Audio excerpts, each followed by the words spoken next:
So in this lecture, wherein we are planning to uh, evaluate the performance of Bayesian decision rule, we will be treating the signals S0 t and S1 t as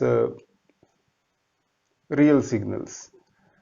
That is, the first reason for that is to keep the complexity to a minimum and not to digress too much from our main topic of discussion. And the second reason is that most of the signals which will be encountered in the type of digital communication systems that we'll be discussing will be real. So due to these reasons, we will be treating the signals which correspond to the hypothesis H1 and H0 as real. So we proceed further from the point where we stopped in the last lecture, and we saw there that we need to have only R1 and R2, the two random variables with us to take a decision. R1 and R2 are sufficient to take a decision, and R1 was seen to be root E1 plus N1, where E1 is the energy of the signal S1T, and R2 was seen to be just N2. This is when H1 is true, and when H0 is the true hypothesis, R1 was found to be rho root E0 plus N1, where rho is the correlation coefficient. The correlation coefficient between the signals S1 and S0, and R2 was found to be square root of E0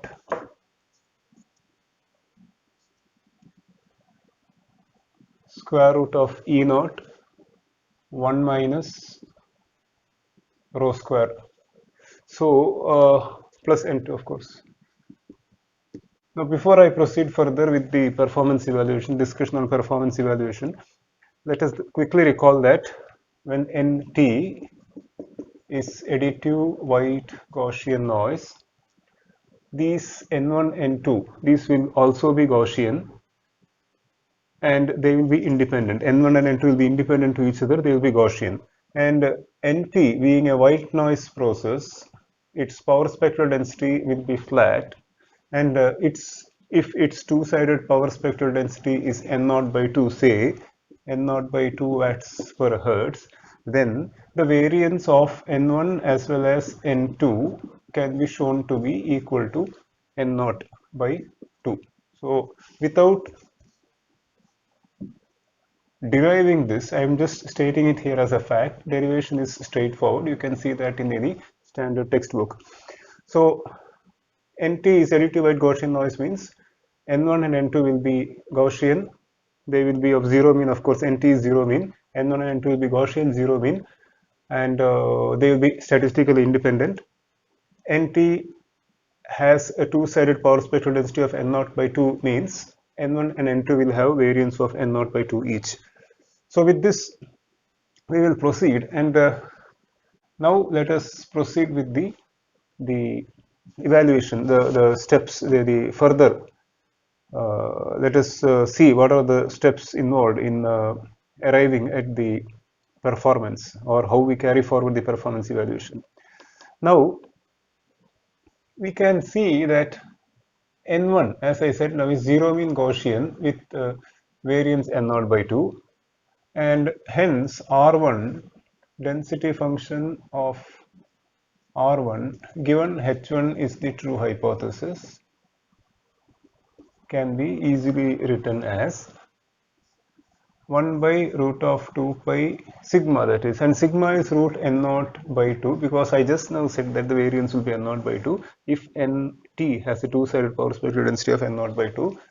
So we can write this as 1 by root of pi N0 e power minus of, now you are adding something to N1, so the mean of R1 will be root E1, because N1 has a zero mean. So the random variable R1 will be Gaussian, because you are adding root even a number to a Gaussian distributed random variable. So R1 will also be Gaussian. Its mean will be root even because the mean of this is 0 and variance will be n naught by 2 itself. So e power R1 minus root even square divided by, so its mean has now become root even. This has R1 has a mean of root even divided by 2 sigma square becomes n naught because sigma square is n naught by 2. And similarly, PR2 given H1 is just the noise random variable. So its density function will be, variance is the same as n naught by 2. It will be minus R2 square by n naught. 0 mean variance n naught by 2. And likewise, we can write for PR1 H naught, PR1 H naught given H naught, that is, will be 1 by root pi n naught exp. The mean is rho root e naught. So we will have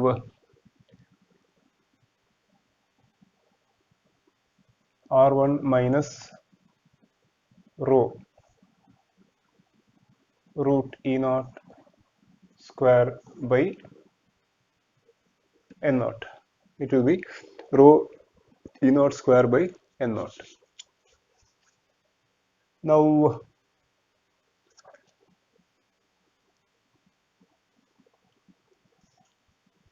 to complete listing down this, R2 H naught will be 1 by root pi n naught. So when R2, when H naught is true, R2 is having a mean root E naught 1 minus the correlation coefficient mod square. So I can write R2 minus root E naught 1 minus rho square the whole square by n naught. Now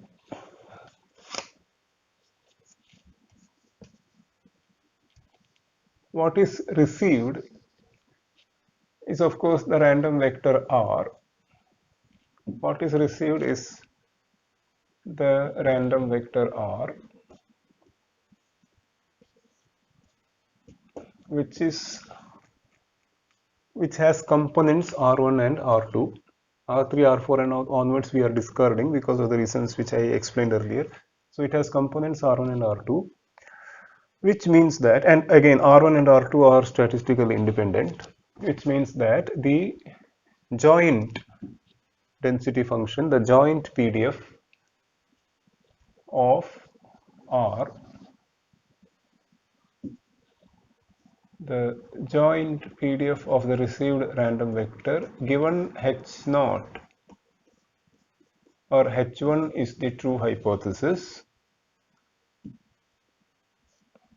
is equal to the joint PDF. So when R1 and R2 are statistically independent, their PDF, the joint PDF will be the product of their individual density functions. That means joint density function of the random vector R, or the density function of the random vector R will be, given that H1 is the true hypothesis, will be a product of these two because R1 and R2 are independent. So we write that as 1 by pi n naught product, and you multiply this and use the law of indices and you will end up getting e raised to minus R1 minus root E1 square plus R2 square, the whole in brackets, divided by N naught. So you can see it is the product of these two. So when you take the negative sign as a common factor, you get plus for both, and N naught remains in the denominator as it is. So you're actually the product, and it is like adding the exponents, as you know. And likewise,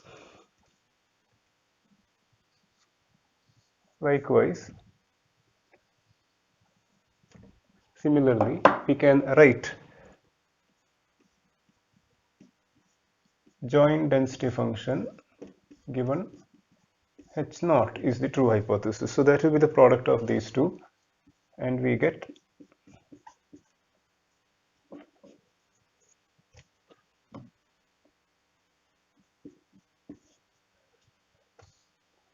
similar arguments, we get the answer as, so when you multiply these two,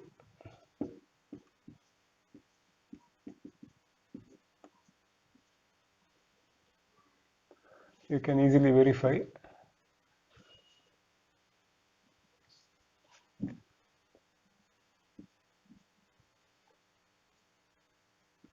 R2 minus root E naught 1 minus rho square whole square within brackets divided by N naught.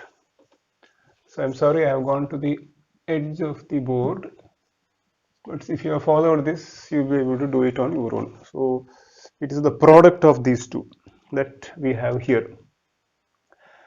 So which now means that we are at the likelihood ratio. We can easily get the likelihood ratio now, and as you know, the likelihood ratio will be the ratio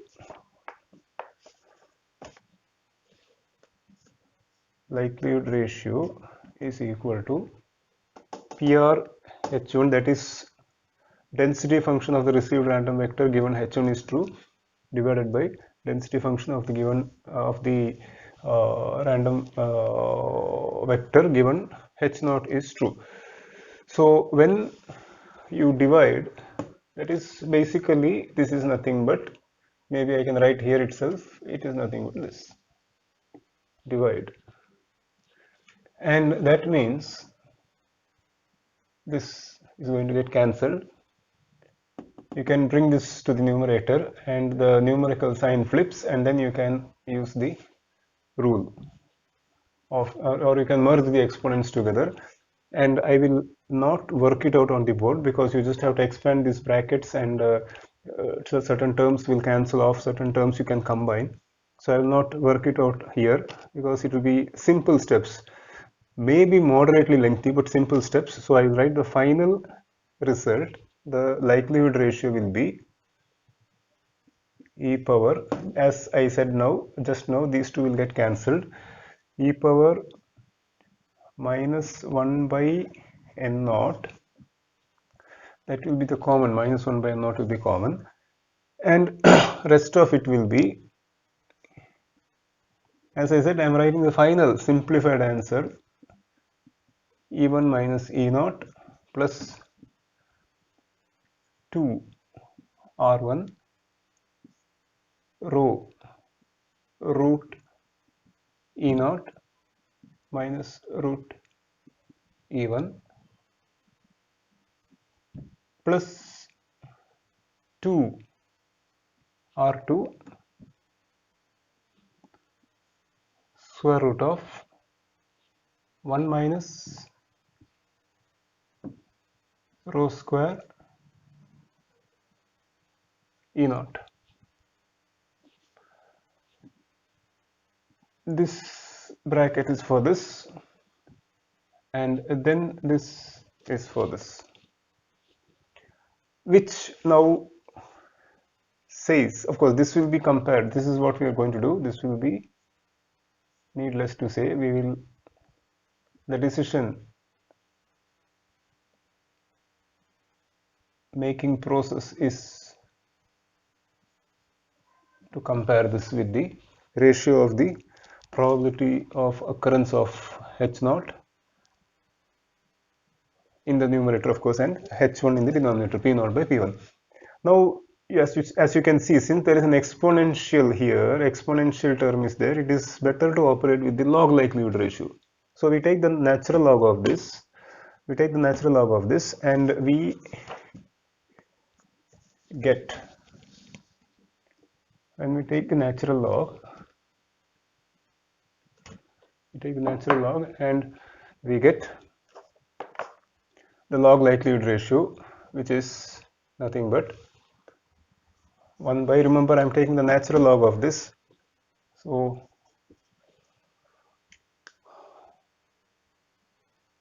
1 by n naught, the negative sign we will take it and adjust it here and here and of course here. So we will get 1 by n naught 2 r1 root e1 minus rho root e naught minus 2 r2 root 1 minus rho square e naught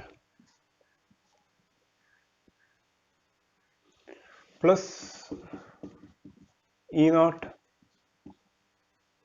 minus e1. This will be the log likelihood ratio, and we will be comparing it with, so this is the log likelihood ratio which we'll be comparing with this ratio. And taking it is, of course, when you are taking the natural, when you take the natural logarithm, you have to take natural logarithm of this also. So natural log of P naught by P1. Incidentally, if P naught is equal to P1, as it often happens in a digital communication receiver, in a digital communication system, P naught if is equal to P1 means this becomes a 0, because logarithm of unity is 0. So now further we can simplify this,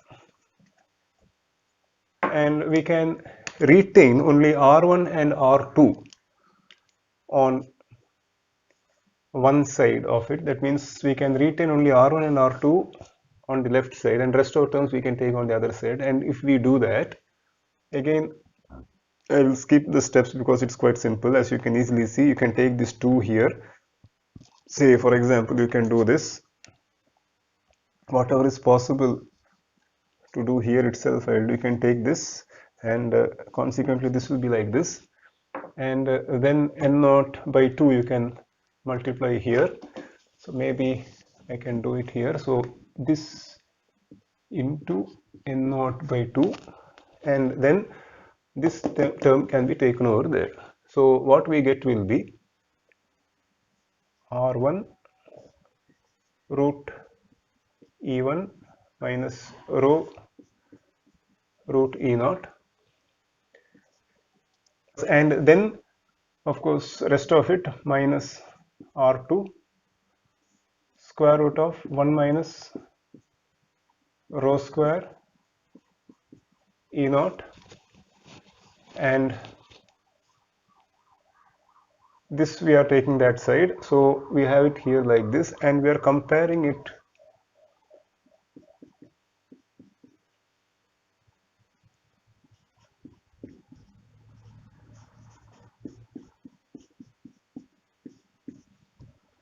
and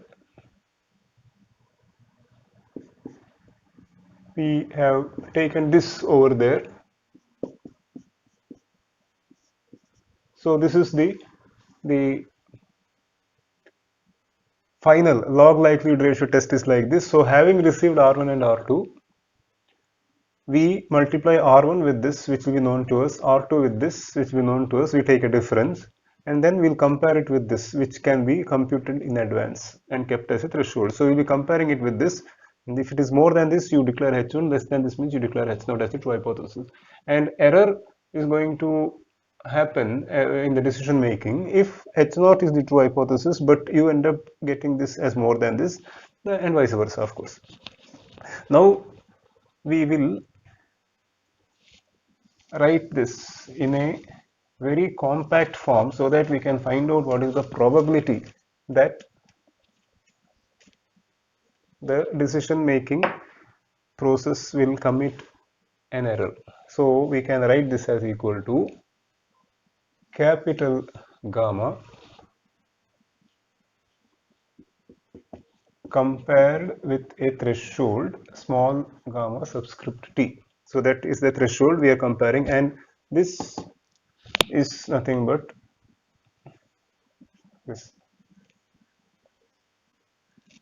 and this what I have here is nothing but this.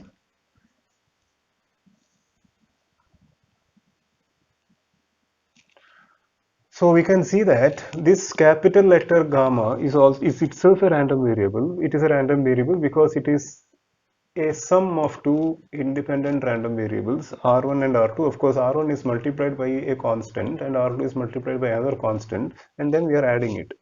So R1 is multiplied with this and R2 is multiplied by minus root of this, and then we are adding it. So the resultant term is itself a random variable, capital gamma, which is a random variable. And that random variable is the received random variable. It will take its received value to be represented by, say, small letter gamma, and the value of that, when you actually compute it using what you have received in terms of R1 and R2, will be small letter gamma. You compare it with the threshold, which is this, and then take a decision as to whether H1 or H0 is true. Now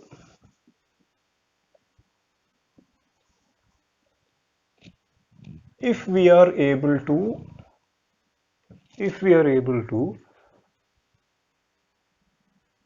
get the distribution, if you are able to get the statistical distribution of this, we can find out what is the probability that this random variable will be more than this threshold when H0 is the true hypothesis. That gives you the probability that when H0 is the true hypothesis, we declare H1 as true hypothesis. And similarly, we can find out what is the probability that this random variable will be less than the threshold when H1 is the true hypothesis, and that gives the other type of error. And that means that if we have access to this, or if we can somehow get this, which is possible as I will explain shortly, if we have this and if we have this,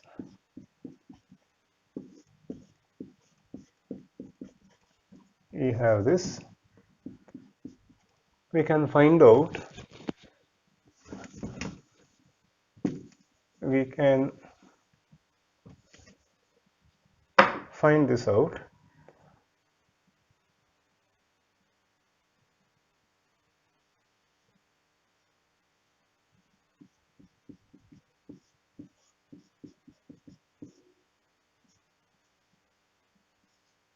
That is, this random variable capital gamma falling below gamma t when H1 is true, we can find this out and get the probability of error. So this is the probability of error in detecting H1. And similarly, if we have access, if we have this with us,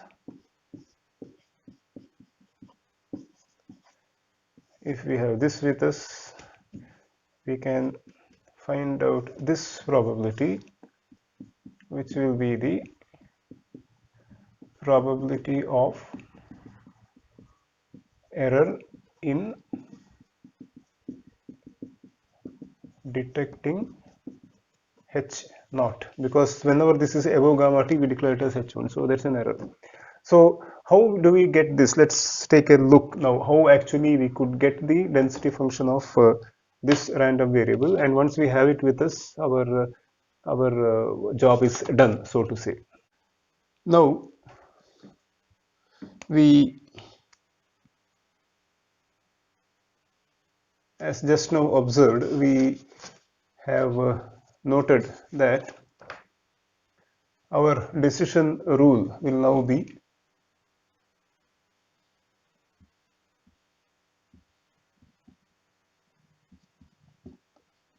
so our decision will be taken based on this. We have defined a random variable capital gamma, and it will be compared with gamma threshold and a decision is taken, and I have explained how or what type of an error can happen in the decision making. And when we rewrite this in terms of the involved random variables, we have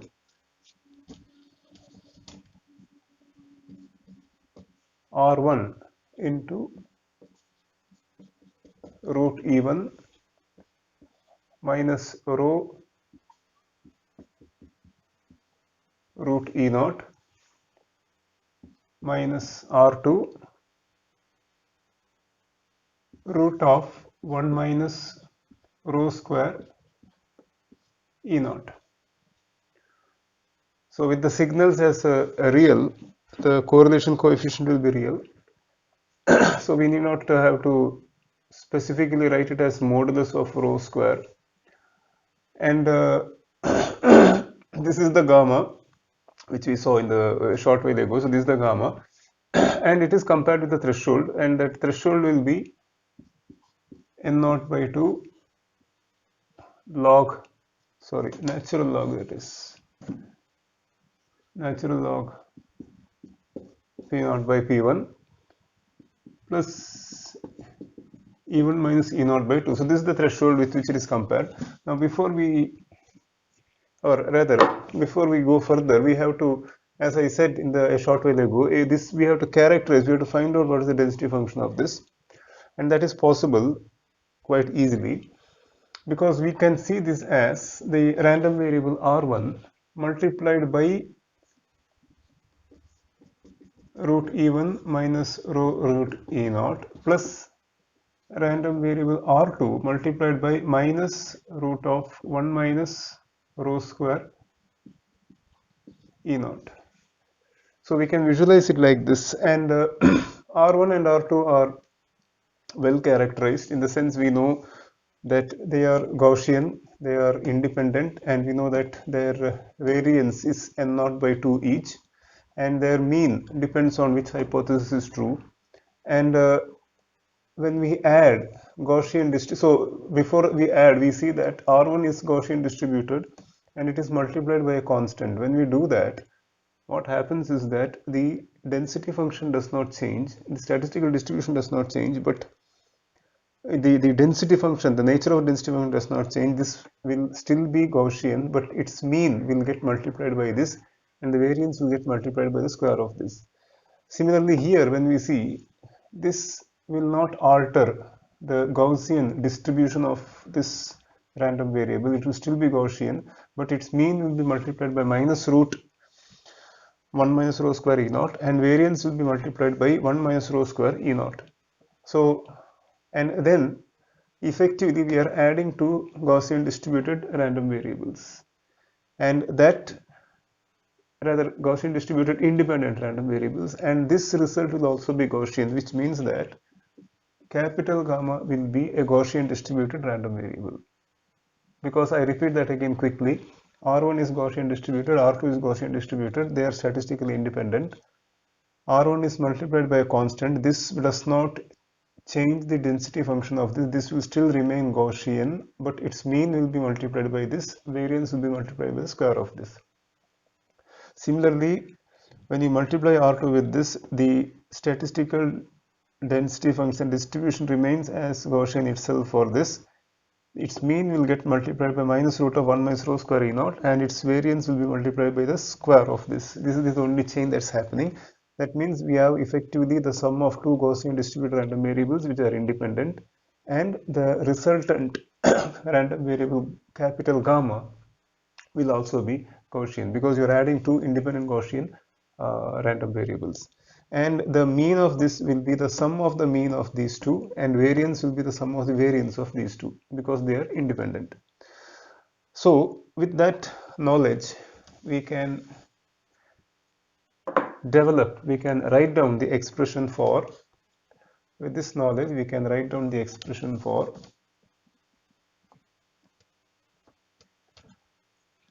density function of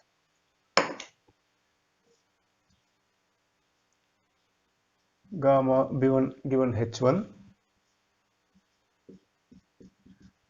as follows.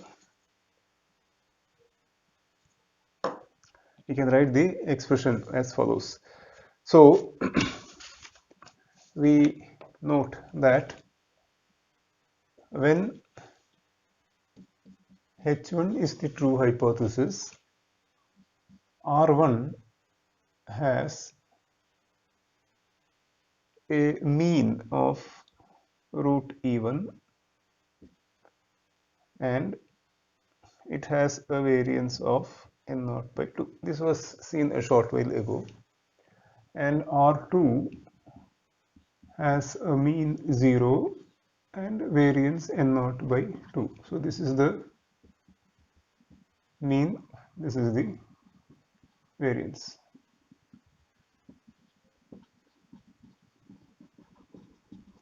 So when h1 is true, since R1 has a mean root even, when you multiply R1 with this, the mean of this will be root even into this. That will be even minus rho root e naught even.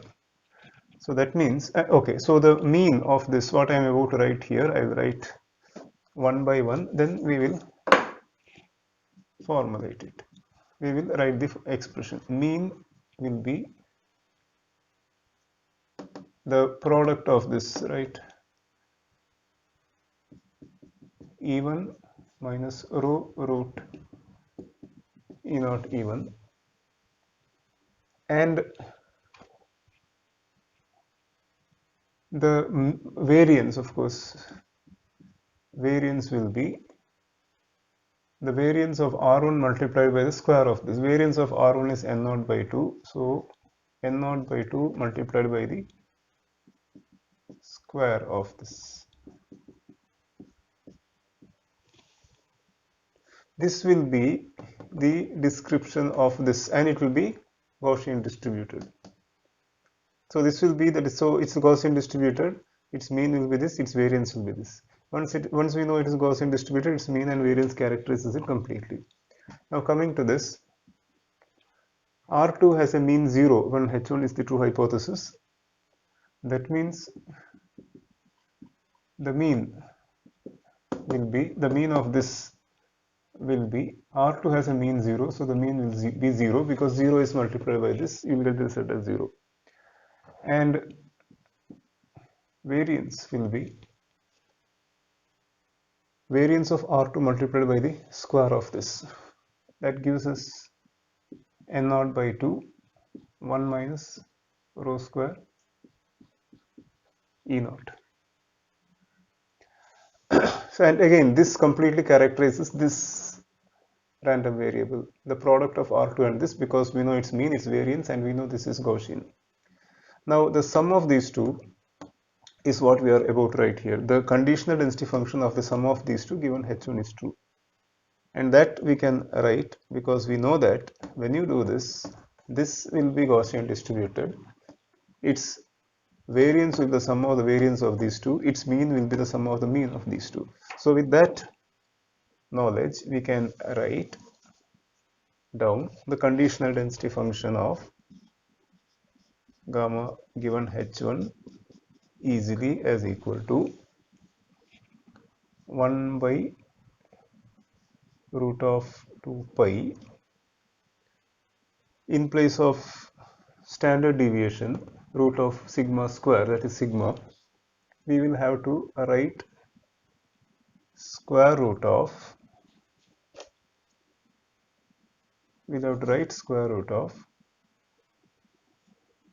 the sum of these two variants.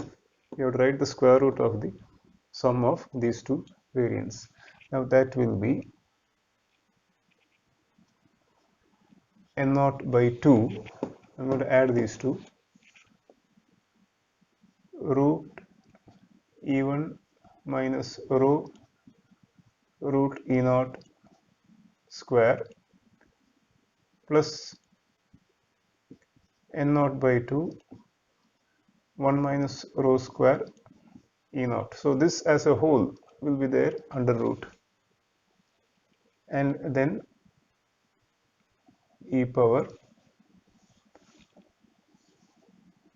minus of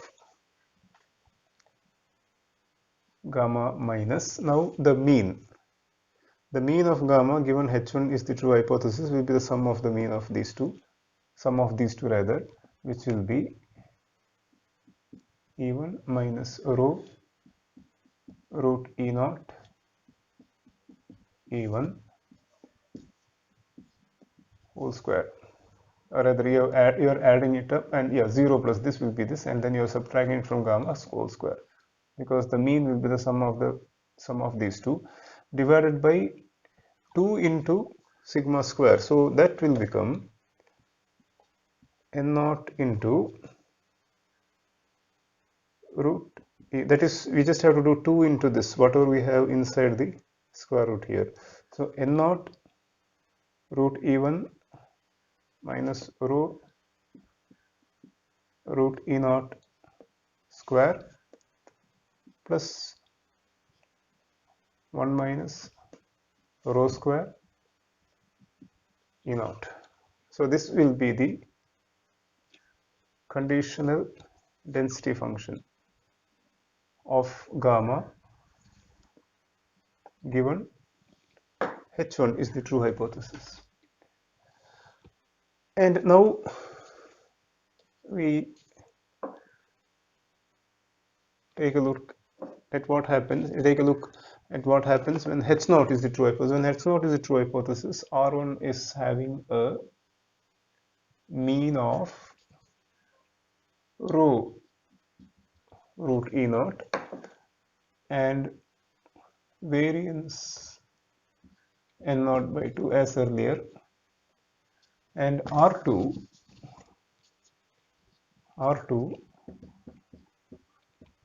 will have a mean of 1 minus rho square. So just verify it. R2 will have a mean of 1 minus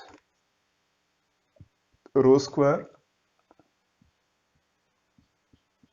E naught inside the square root, and variance n naught by 2.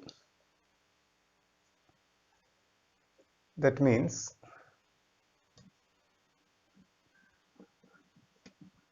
when h1 is true, the mean of this, when h1 is true,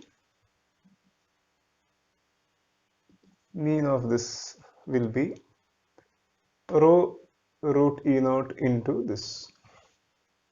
I have explained the reason why it is so. So when I multiply, I get rho root E naught E1 minus rho square E naught, and variance will be variance of this, when h0 is true, will be the variance of this, that is R1 multiplied by the square of this.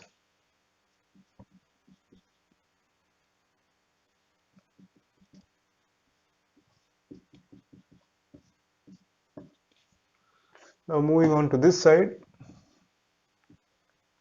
when h0 is the true hypothesis, mean of R2 will be mean of this as a whole will be mean of R2 multiplied by this. That gives us minus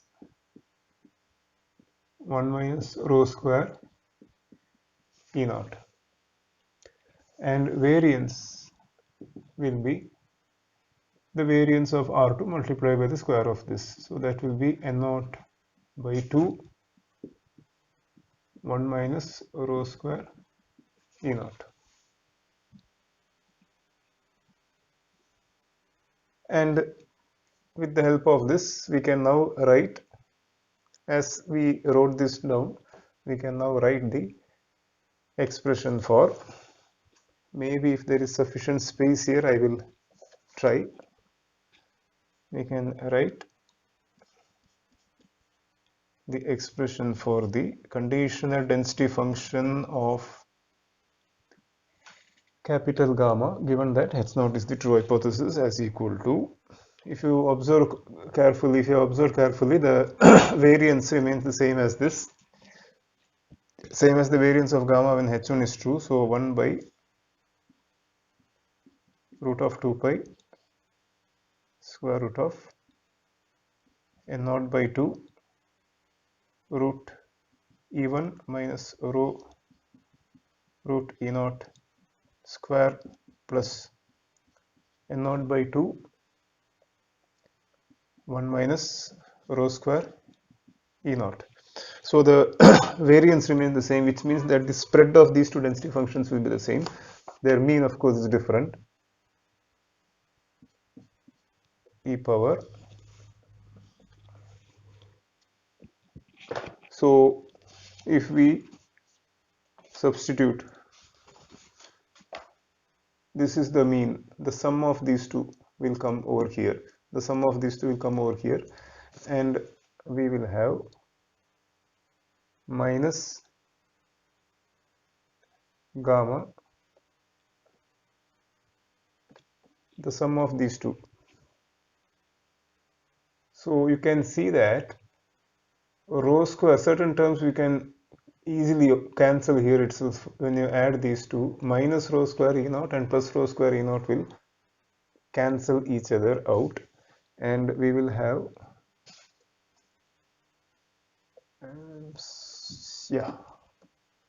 we will have minus of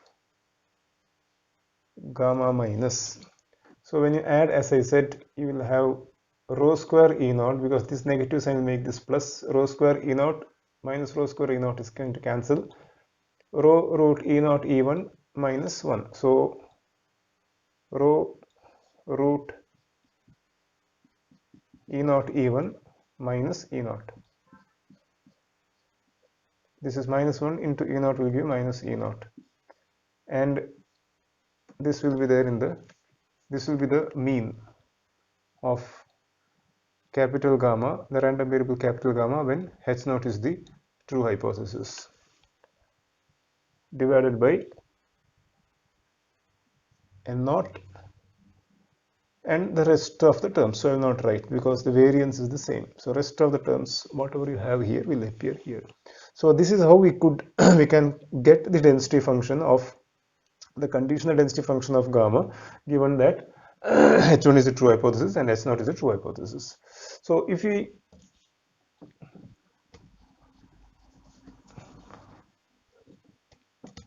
quickly sketch this in the sense, just to get a feel how it is going to look like. If we quickly sketch this, this is how it's going to look like.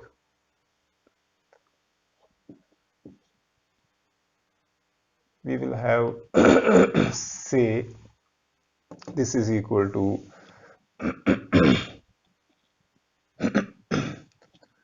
rho root E naught E1 minus E naught, and this is E1 minus rho root E naught E1. So this density function will be placed here.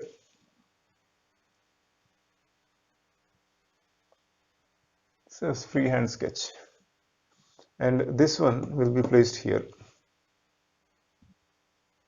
Again a smooth freehand sketch, and the threshold, gamma threshold, maybe we don't have any numbers with us, so we are free to choose. Maybe for demonstration purposes, maybe I will put it somewhere here,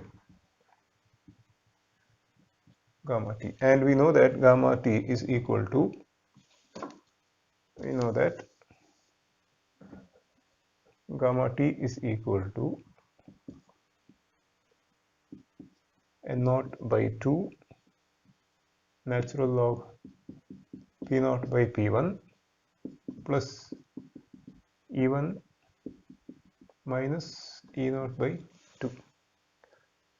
You can see that if, again, of course, before I explain that, this region, of course, this extends, and this also extends up to infinity. This region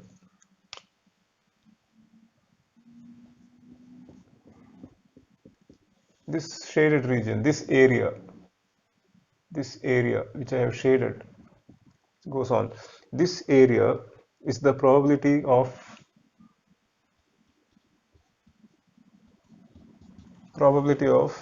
H naught being detected erroneously. So this is the probability of H naught being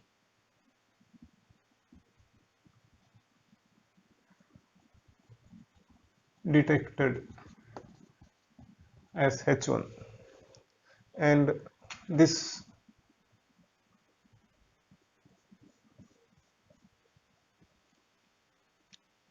is the probability that H1 is being detected as H naught. And we can see that if P naught is equal to P1, as it is in most of the binary digital communication systems, if P naught is equal to P1, this will be 0, and the threshold gamma t will be E1 minus E naught by 2, which you can easily see that is at the exact intersection of these two density functions. That is the midpoint of these two. It is exactly at the middle of these two. Okay, so with that we are now poised to derive an expression for the probability of error, the chances of the Bayesian decision rule making an error. So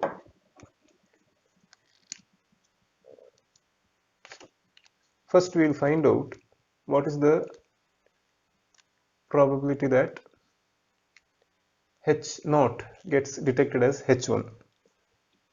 So that will be probability of H naught getting detected as H1 will be, the probability of that will be, if H naught has to be detected as H1, it has to be above the threshold when H naught is the true hypothesis.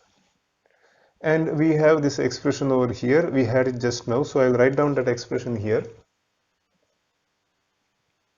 We have that expression already with us, 1 by square root of pi n naught. So this root 2 and this root 2 gets cancelled, and we can merge the rest of the terms together, square root of, and this can be simplified to get E naught plus E1 minus 2 rho root E naught E1.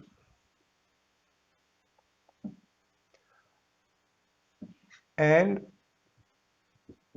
e power minus gamma minus rho root E naught E1 minus E naught whole square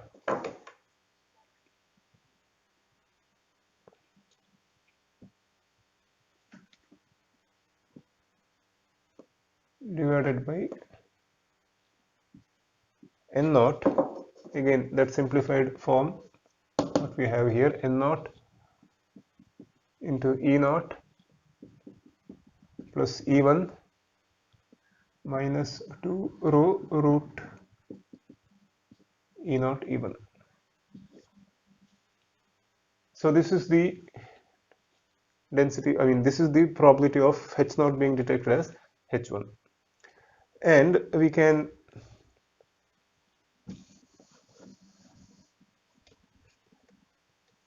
evaluate this integral by making some substitution, of course, d gamma, which I missed out. So we can evaluate, we can make a substitution here. So let gamma minus rho root E naught E1 minus E naught divided by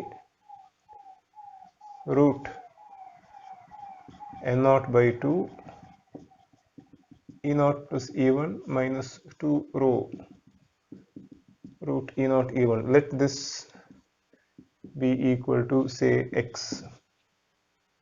So we are going to substitute now. We are going to make a substitution here.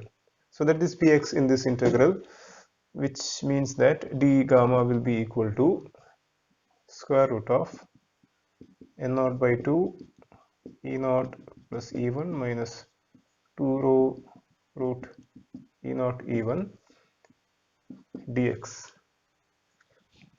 Now if we substitute here, if we make the substitution here, you can see that this will become minus x square by 2. This will become minus x square by 2, because x by root 2 will give us the square root of this. So you can substitute that and you can see that this will become minus x square by 2.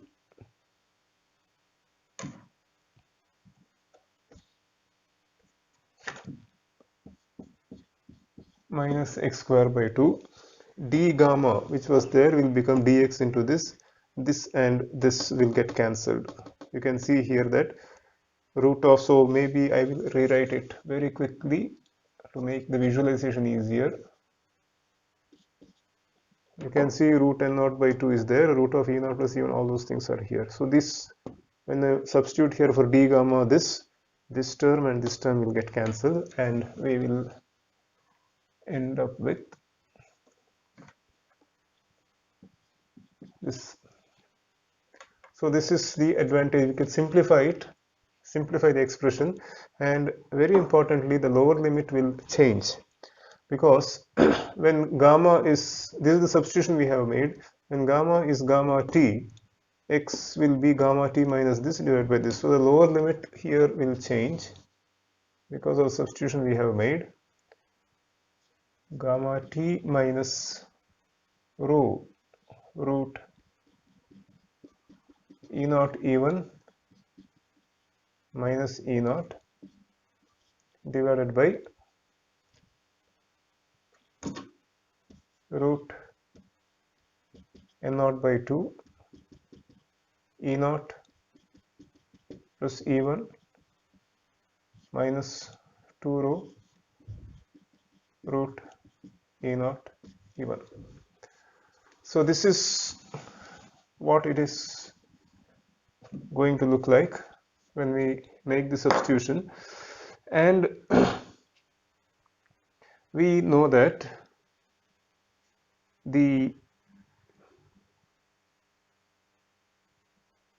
this integral, which is nothing but the integration of a Gaussian density function, what you have inside the integrand is nothing but a Gaussian density function which has a mean 0 and variance 1.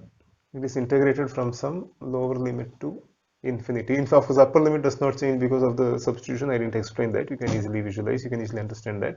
So what we are doing is we are integrating a Gaussian density function of 0, mean and variance 1 from this to the upper limit, and we know that it can be expressed in terms of the q function as equal to, we can express it in terms of the q function as equal to gamma t minus rho root E naught E1 minus E naught divided by square root of n naught by 2 e naught plus e1 minus 2 rho root e naught e1. We can express it in terms of the q function like this, and where the q function of course is defined is quite obvious. The q function is defined as, say, u to infinity 1 by root of 2 pi e power minus x square by 2 dx is equal to q u. You have this, you can find a table of this and you can use that table to find the values of q. It should also be possible to find out what is the q function value for a given argument using any of the computational softwares available like MATLAB or Scilab. And of course one can quickly substitute for gamma t here, because we know what is gamma t. Gamma t is equal to n naught by 2 natural log p naught by p1 plus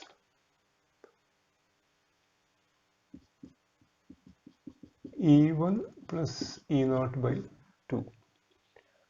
And it is possible to, of course, further simplification is possible, because you can take this e naught by 2 and all those terms are there, which we will, of course, it is e1 minus e naught by 2 here. I am sorry, it is e1 minus e naught by 2.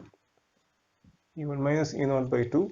So minus e naught by 2 plus e naught, you can substitute it and we can simplify it further. Probably I will write it down here.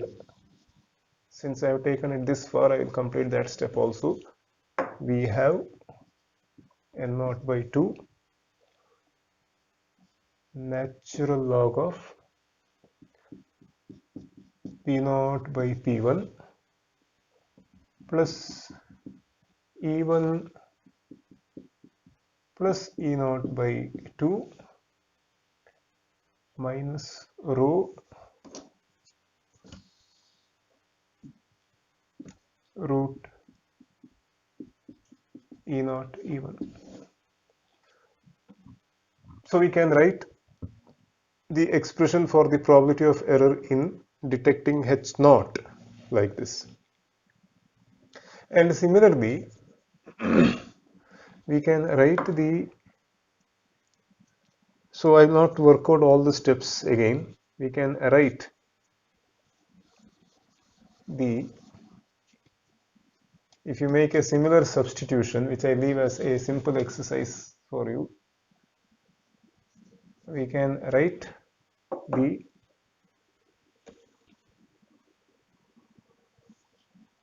expression for probability of error in detecting H1 as H0, that is probability of detecting H1 as H0, or the probability of error in detecting H1 as equal to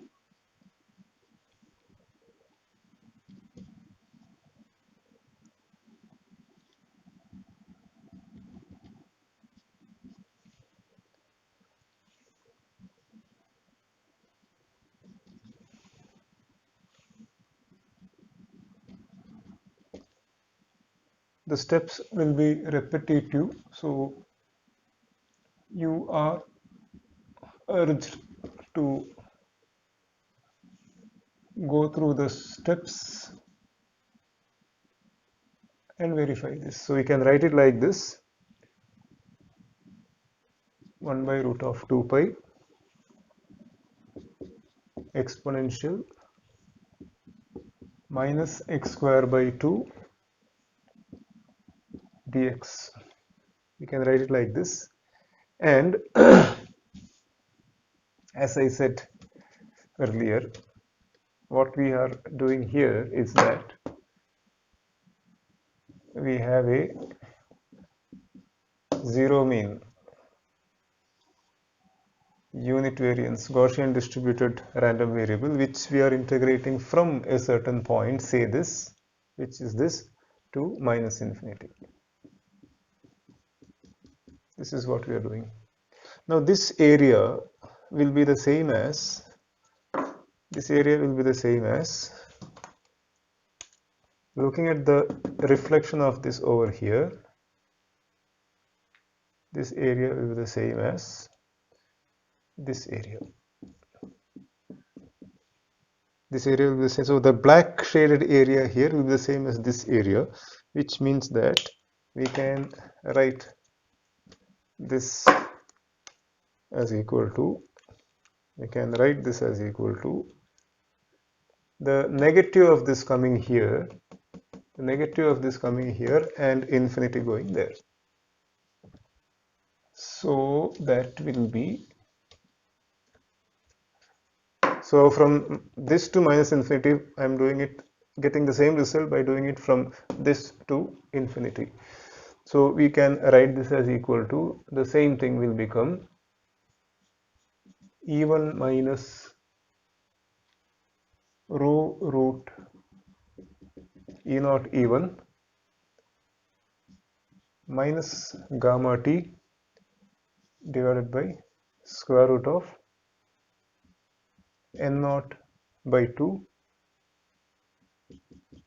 E0 plus E1 minus 2 rho root E0 E1 to infinity. And you can see that this is the same as, we can express this also as equal to, because it's the same as the Q function, this will be Q of this, and that will be equal to, substituting for gamma t, we can write it as E1 plus E0 by 2 minus rho root E0 E1 minus N0 by 2 natural log P0 by P1 divided by, so gamma t is written is in its full form here, and some simplification is done, N0 by 2 E1 plus E0 minus 2 rho root E0 E1. So we have now the expression we saw earlier, that the probability of H0 being detected as H1, we have the expression in terms of Q function, and here we have the expression in terms of Q function, the other type of error, that means H1 being detected as H0. Now if P0 is equal to P1, as it is in most of the cases, if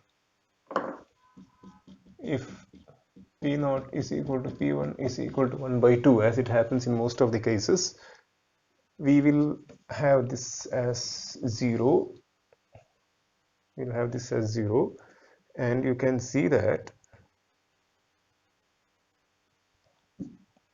we can simplify it like this, we can express it like this, and you can see that these two are going to get cancelled. Cancelled in the sense, this becomes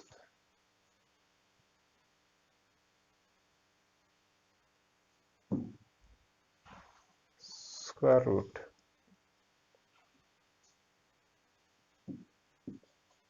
this becomes Q of the square root of E1 plus E0 by 2 minus rho root E0 E1 divided by N0. And you can also see that the probability of, so this is the probability of H1 being detected as H0. The probability of H0 being detected as H1 will also be the same. You can see that when P0 is equal to P1. I repeat, when P0 is equal to P1, the probability of H1 being detected as H0 will also be the same. The two probabilities will be the same, which means that the average probability of error will be P0, which is half into this Q of this, plus P1, which is half Q of the same thing, because the probability of the two types of errors will be the same when P0 is equal to P1.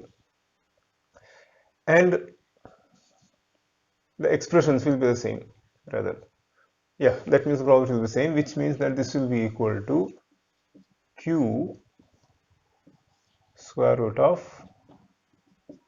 E1 plus E0 by 2 minus rho root E0 E1 divided by M0. And this completes our derivation of the probability of error, and this completes our performance analysis. This expression we'll be using very extensively when we discuss the digital modulation schemes and we evaluate its performance.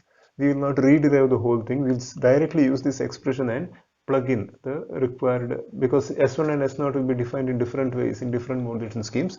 We will use them. We will use the correlation coefficient, all those things, energy, and plug it into this, and straight away get the performance of the various digital modulation schemes which we'll be discussing. And second thing is that please verify the second result. I have shown only one of this being derived. The other one you have to go through the steps. The steps are the same. Yeah, and in the next lecture we will straight away take some examples and solve them, and we will see how this is being applied. And one more point before I wind up this lecture is that we can also express this in terms of complementary error function, ERFC. You have to take a look at the relation between Q function and the complementary error function. You can find that in the standard textbooks, and you can express this whole thing also in terms of complementary error function, but we will be following the Q function in this lecture.